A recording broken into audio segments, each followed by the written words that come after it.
कश्मीर के पहलगाम में जब पाकिस्तान ने हिंदुओं को चुन चुन कर उनकी पहचान की वजह से मारा था, उसी दिन यह तय हुआ था कि कुछ बहुत बड़ा होगा। और अब भारत ने पाकिस्तान को ऑपरेशन सिंदूर के जरिए ऐसा जख्म दिया है जो पाकिस्तान की आने वाली नस्लों को भी डराएगा। आपको क्या लगता है कि क्या ये जो लड़ाई है ये बॉर्डर्स, बॉम्ब और रिवेंज की लड़ाई है? ये लड़ाई साइकोलॉजिकल माइंडसेट्स की है और हो सकता है ये लड़ाई आपके दिमाग में भी अभी चल रही होगी। तो अगर आप इंडिया में हो या फिर पाकिस्तान में हो, गुस्सा, डर और हेल्पलेसनेस ये तीन वो इमोशंस हैं जो आप साइमल्टेनियसली शायद एक्सपीरियंस कर रहे होगे एट दिस टाइम, क्योंकि ये तीनों इमोशंस आपके दिमाग में साइकोलॉजिकल बॉम्ब्स की तरह प्लांट हो चुके हैं। And what if I told you the biggest war isn't even on the battlefield? The biggest war is between the citizens of India and Pakistan. क्योंकि जो लड़ाई है वो तो सोल्जर्स लड़ रहे हैं, लेकिन जो उसका इम्पैक्ट होगा वो सिटीजन्स के ऊपर होगा ही होगा, हमारे हार्ट्स पे, हमारे माइंड्स पे और हमारे आने वाले टाइम के माइंडसेट पे। तो इस वीडियो में हम बात करेंगे कि आपका माइंडसेट कैसे शिफ्ट होगा इस वॉर की वजह से। इसमें हम बात करेंगे सबसे पहले पाकिस्तानी जो सिटीजन्स हैं उनका माइंडसेट कैसा रहेगा, पाकिस्तानी आर्मी का माइंडसेट क्या होगा, इंडियन आर्मी का माइंडसेट क्या होगा, इंडियन पीपल का माइंडसेट क्या होगा, और वो क्या साइकोलॉजिकल शिफ्ट है जो अब आप एक्सपीरियंस करेंगे गोइंग फॉरवर्ड। तो जो आप इस वीडियो में सुनोगे हो सकता है वो आपका पूरा माइंडसेट जिंदगी भर के लिए चेंज कर दे towards war, peace and the after psychological impact. So make sure if you haven't subscribed to the channel, you subscribe to the channel if you want the complete truth inside your mind. देखिए, operation सिंदूर तो होना ही था क्योंकि सिंदूर उजाड़ा गया था, वो भी धर्म पूछ के और पैंट उतरवा के। तो गुस्सा तो था और ये होना जरूरी भी था क्योंकि टेररिज्म को एंड करने के लिए कॉन्सिक्वेंसेस होने जरूरी है। हर नेगेटिव बिहेवियर एंड तभी होता है जब कोई कॉन्सिक्वेंस होता है। अगर कोई आपको बुली करता है तो उसको बुलिंग रोकने के लिए कोई कॉन्सिक्वेंस देना पड़ेगा। You have to stand up to the bully, तभी वो बुलिंग रोकेगा, क्योंकि उसको अब ये पता चल गया है कि आप रिटेलिएट कर सकते हो। बट ये न्यूज तो आपको पता है, तो चलिए साइकोलॉजिकल एनालिसिस को स्टार्ट करते हैं। मैं आपको बहुत शॉर्ट में बताने की कोशिश करूंगा। तो make sure one that you are listening very actively so that you don't miss any points. Number two, you watch this video till the end ताकि आप सारे पर्सपेक्टिव्स को समझ पाओ। And lastly, make sure that you understand the psychological deep impact this will have in the future as well, because that is the most important part. तो Pakistani citizens में तीन type से ये इम्पैक्ट दिखेगा psychologically. Number one, of course fear होगी, anxiety होगी, helplessness भी उनको फील होगी, स्पेशली उन एरियाज में जहां पे अटैक हुआ है। उनकी तो एयरलाइंस और एयरपोर्ट्स को भी शट डाउन कर दिया गया है, तो वहां पे काफी हद तक केओस का एनवायरनमेंट है। इनफैक्ट पाकिस्तान ने नेशनल इमरजेंसी भी वहां पे डिक्लेयर कर दी है, तो everybody is experiencing something similar over there. अब इसमें पाकिस्तानी लोगों का जो माइंडसेट है वो विक्टिमहुड का भी आएगा, एंगर का भी आएगा और यूनिटी का भी आ सकता है, because this chaos might unite them and they will completely support their Pakistani army. कई लोग सोशल मीडिया पे आके कंटेंट भी बनाएंगे कि हमें क्यों अटैक किया जा रहा है, बच्चों को और विमेन को टारगेट किया जा रहा है, बिकॉज ये सिमिलर स्ट्रैटेजी आप नोटिस करिए हमास और पैलेस्टाइन में भी की गई थी। चाहे इजराइल ने अटैक किया हो हमास के आउटलेट्स पे, लेकिन वो बोलते थे कि women and children are being killed massively, because ये एक विक्टिम कार्ड है जो ये लोग डेफिनेटली प्ले करेंगे। और थर्ड, अपनी आर्मी और अपनी गवर्नमेंट के प्रति ये लोग मिसट्रस्ट भी शो कर सकते हैं। कुछ पाकिस्तानी होंगे बहुत ही लिमिटेड जो कि इंटेलेक्चुअल्स हैं, जिनको पता है कि यहाँ से स्टार्ट हुआ तो वहाँ से अब एक रेपरकशन आया है इस चीज़ का। वो लोग हो सकता है कि क्रिटिसाइज करें अपनी गवर्नमेंट को, बट क्योंकि Pakistani government is controlled by the army तो वो ऐसा कुछ भी होने देंगे नहीं या उनको कोई फर्क नहीं पड़ता। बट ये डेफिनेटली क्लियर है कि पाकिस्तानी ऑडियंस काफ़ी ज़्यादा अब अनसेफ फील कर रही होगी। अब आप बोलोगे कि अच्छी बात है, अनसेफ फील करना भी चाहिए, they are getting a taste of their own medicine. Indians भी बहुत टाइम से ये फील कर रहे हैं। मैं इसको बिल्कुल भी गलत नहीं बोलूंगा, I absolutely support this action. लेकिन बट किंतु परंतु मेरा job as a psychologist is to educate you and tell you about the perspective, so that is exactly what I am doing. Pakistani citizens के माइंडसेट का एक लास्ट पॉइंट है जो कि हो सकता है कि पॉजिटिवली उनको इम्पैक्ट करे।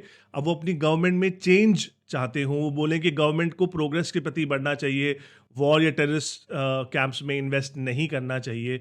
लेकिन मुझे नहीं लगता कि अगर पाकिस्तानी सिटीजन्स ये डिमांड भी करेंगे तो उनकी गवर्नमेंट ये करेगी। number one, because Pakistani army is the one controlling most of the government actions also, क्योंकि पाकिस्तानी आर्मी को जो फंड्स मिलते हैं उससे वो अपनी जेबें भरते हैं, अपना कट लेते हैं, अपनी प्रॉपर्टीज बनाते हैं। और वेरी इंपॉर्टेंटली चाइना जो उनको फंड्स दे रहा है वो इसलिए दे रहा है ताकि इंडिया यहाँ पे उलझा रहे और इंडिया प्रोग्रेस ना कर पाए और चाइना से ग्लोबल मार्केट में compete ना कर पाए। So China might keep funding this hidden war indirectly. Next हम बात करेंगे पाकिस्तानी आर्मी के माइंडसेट में, what they might be experiencing right now. Number one, Pakistani army अब करेगी ईगो बेस्ड रिटेलिएशन, यानी कि वो ये सोच रहे होंगे वी मस्ट रिस्पॉन्ड और we will look weak in front of the world, और ये जानबूझ के इसको एस्केलेट करेंगे ताकि पाकिस्तानी आवाम को डिस्ट्रैक्टेड रख सके उनकी मेन प्रॉब्लम से, जो कि है उनकी स्ट्रगलिंग इकोनॉमी और एब्सोल्युटली नो ग्रोथ। अब कई लोग सोच रहे होंगे कि शायद पाकिस्तानी आर्मी अब टेररिज्म पे कंट्रोल करेगी। नहीं होने वाला, प्लीज ये फालतू की बातें मत सोचो। पाकिस्तानी आर्मी उस तरीके से डिजाइंड ही नहीं है। इनफैक्ट वो लोग अपने ट्रेंड कमांडोज भेजते हैं टेररिस्ट कैंप्स में, तो उनका रिटेलिएशन का या जो रिवेंज की जो फीलिंग होगी वो ज्यादा स्ट्रांग होगी एट दिस टाइम, क्योंकि जो 9 एरियाज पे अटैक किया है, जो कि 9 टेररिस्ट कैंप्स हैं लश्कर एंड जैश वगैरह के, वहाँ पे हो सकता है उन्हीं के ही पाकिस्तानी आर्मी के बहुत सारे वहाँ पे सोल्जर्स डिप्लॉयड हों ट्रेनिंग के लिए, या फिर वो सोल्जर्स ट्रेन कर रहे हैं टेररिस्ट को, तो उनके अंदर तो रिवेंज की फीलिंग 100% होगी। अब बात करते हैं कि इंडियन मिलिट्री का इस टाइम पे क्या माइंडसेट रहेगा। Of course Indian army must be feeling very good after the operation, but the line of control के ऊपर अब पाकिस्तान से भारी शेलिंग आनी स्टार्ट हो गई है, तो of course this might escalate further, और वहाँ पे हमारी Indian army is well equipped and train to de-escalate the issue और to manage all this issues, तो वो अपने आप हैंडल कर लेंगे। They will be very confident at this time. And very importantly, जब आपकी खुद की गवर्नमेंट आपको सपोर्ट कर रही होती है तो वो जो कॉन्फिडेंस है वो बढ़ जाता है, and you become even more strategic and even more fearless. तो पॉजिटिवली अब 2 चीजें होंगी। नंबर 1, मोरल बूस्ट होगा हमारे आर्मी का। The entire Indian population will also be supporting and we will be feeling very proud of our Indian army for taking this revenge and this absolutely desired action, जो कि जरूरी था। Secondly, this will also positively impact the global image of our national defense forces as well, because now most of the countries are aware that India is capable of a very strong action, just like Israel did. और notice करिए, Israel से almost USA भी घबराता है। But negatively हो सकता है कि हमारी इंडियन ऑडियंस को डीमोटिवेट करने की कोशिश करे हमारी खुद की ही मीडिया, क्योंकि हमारे कई सारे मीडिया हाउसेज हैं जो अगर पॉजिटिव को सपोर्ट कर रहे हैं तो उसको सपोर्ट नहीं करेंगे, सीधे नेगेटिव माइंडसेट पे जाएंगे, क्योंकि उनकी ऑडियंस अलग है, वो एक डिफरेंट टाइप के माइंडसेट वाले लोगों को केटर करते हैं। इसलिए ज़रूरी है कि आप as an individual you support our Indian army completely and we stay solid and united as a country. तो इंडियन सिटीजन्स का माइंडसेट कैसा रहेगा इसके बाद? नंबर 1, एक फीलिंग होगी अचीवमेंट की, रिवेंज की, जिंगोइज्म की, कि वी हैव शोड देम। इसे बोलते हैं रिवेंज सैटिस्फैक्शन। ये बुरा नहीं है, बट आई थिंक इसको ज्यादा एंजॉय करने की जरूरत नहीं है। एक रिटेलिएशन जरूरी था, विच इज गुड, और अब उसको हमने कर दिया है, but there will be long term consequences which will happen, और उसके लिए हमें तैयार रहने की जरूरत है।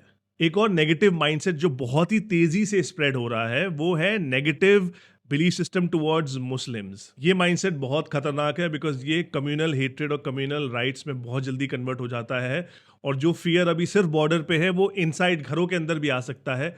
तो इसलिए ज़रूरी है कि इस माइंडसेट से बचें एट दिस टाइम, क्योंकि ये बहुत ही पॉजिटिव फीलिंग है हम सब के लिए इस टाइम पे। एक सेंस ऑफ जस्टिस हम सबको फील हो रहा होगा, and secondly it brings greater confidence on this government as well, कि ये गवर्नमेंट एक स्ट्रॉन्ग स्टैंड लेने के लिए एब्सोल्युटली तैयार रहती है। अब लास्टली एंड सबसे important, long term psychological impact के बारे में बात करते हैं। So in the longer run now you will see a lot of people being united in India against Pakistan और लेट्स से अगेंस्ट टेररिज्म। इसको इस्लाम के साथ लड़ाई में कन्वर्ट ना करें तो ज़्यादा बेटर है, but please understand whenever there is a war casualties are on both the sides. और जो लोग हमारी कंट्री में मुस्लिम्स हैं और पाकिस्तान को सपोर्ट करते हैं, उनको एक बात दिमाग में डाल लेनी चाहिए कि अगर मिसाइल गिरेगी तो वो आपके घर को नहीं जानती कि ये मुस्लिम का घर है और ये हिंदू का घर है। वो गिरेगी तो सब एक साथ मरेंगे, because at the end of the day human beings are the same.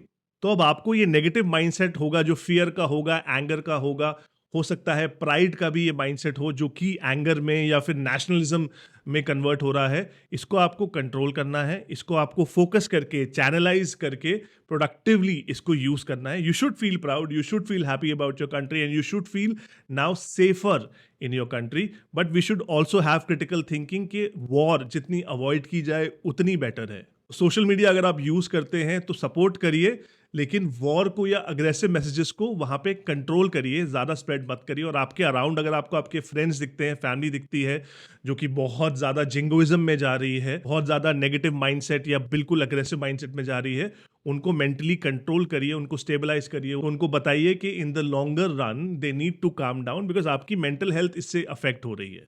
Because for all the people, all the soldiers, all the people who are dying, the innocent civilians who are dying, soldiers की families जहाँ पे impact हो रही है on both the sides of the borders, उनको एक collective trauma रहेगा इस war का longer time तक। और ये collective trauma एक छुपे हुए anger या rage को fuel करता रहेगा। इसलिए ज़रूरी है कि war को जितना minimize किया जाए उतना better है। Let this be a war against terrorists and terrorism and not a war across borders. But Pakistan को जानते हुए उनसे ज़्यादा एक्सपेक्ट तो हम नहीं कर सकते, क्योंकि उनकी आर्मी डिसीजंस लेती है, उनकी आर्मी नेगेटिव फील कर रही होगी, वो कुछ भी कर सकते हैं इस टाइम पे। But have that faith, have that confidence in your own army, and we should be feeling very proud कि हमारी army is capable enough that they will handle whatever they might throw at us. तो आज जो हमने discuss किया है ये किसी न्यूज़ चैनल पे आपको नहीं दिखेगा, बट ये साइलेंटली आपके फ्यूचर को शेप कर रहा है। तो we need to understand the psychological game that is being played all around us. So this channel exist to make you psychologically and mentally strong and understand the hidden aspects of behaviour around you. So if you like this video, अगर आपको 1% भी इससे कुछ नया सीखने को मिला है, make sure that you like this video, make sure that you subscribe to the channel, because this channel is dedicated to make you feel strong in a world that is designed to make you feel weak. Drop a comment how this war has been impacting you and how do you exactly feel at this time. And in the end, अब मैं वो बोलना चाहूंगा जो सारे Indians इस time पे feel कर रहे हैं।